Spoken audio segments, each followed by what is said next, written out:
2000년대 이후 제주에도 이상고온과 집중호우 같은 기상현상이 잦아지고 있습니다. 지금처럼 탄소의 배출량이 지속이 되면 극단적인 기후변화가 가속화될 것이라는 전망도 나옵니다. 김영원 기자입니다. 지난 2007년 태풍 나리 내습으로 14명이 숨지고 1,300억 원의 재산 피해가 나면서 제주도 전체가 특별 재난지역으로 선포됐습니다. 당시 하루 동안 내린 비는 420mm로 관측 이래 역대 가장 많았습니다. 일 최대 강수량 상위 4개 태풍 가운데 3개가 2000년대 이후에 집중됐습니다. 지난해 8월 10일에는 일 최고 기온이 37.5도까지 오르며 제주도 기상 관측 역사 100년을 통틀어 가장 더웠습니다. 반면 일 최저 기온은 이전보다 높아지는 등 이상 기온 현상은 가속화되고 앞으로 더 심화될 것으로 예상됩니다. 제주도의 기후 변화를 보게 되면 과거에 비해서는 극한 기상이 더 많이 나타나게 됩니다. 단지 강수일수라든가 현상 자체는 좀 적어지는 추세이긴 하지만 한번 나타날 때 더 극한 현상이 나타나는 추세이기 때문에 피해 위험도 더 많아지는 것 같습니다. 특히 산업화와 인간 활동에 의해 배출되는 탄소는 기후 변화를 부추기는 요인으로 꼽히고 있습니다.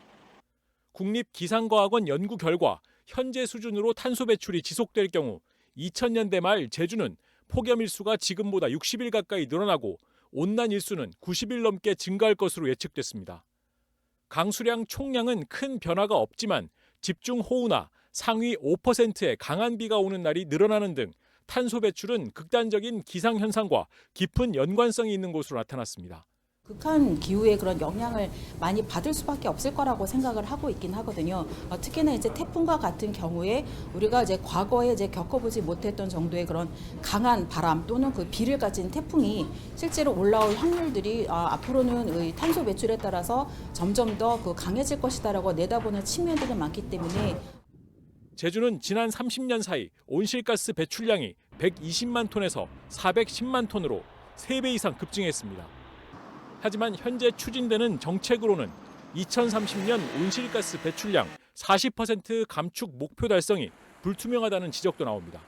공공 건물이라든지 학교, 병원, 그리고 마트 이런 데 그리고 우리가 항상 운전하고 다니는 수송 이런 분야에서 온실가스 저감이 가능한 부분이 바로 비산업 부문인데 이 비산업 부문에 대한 온실가스 저감이 바로 지자체의 역할이거든요.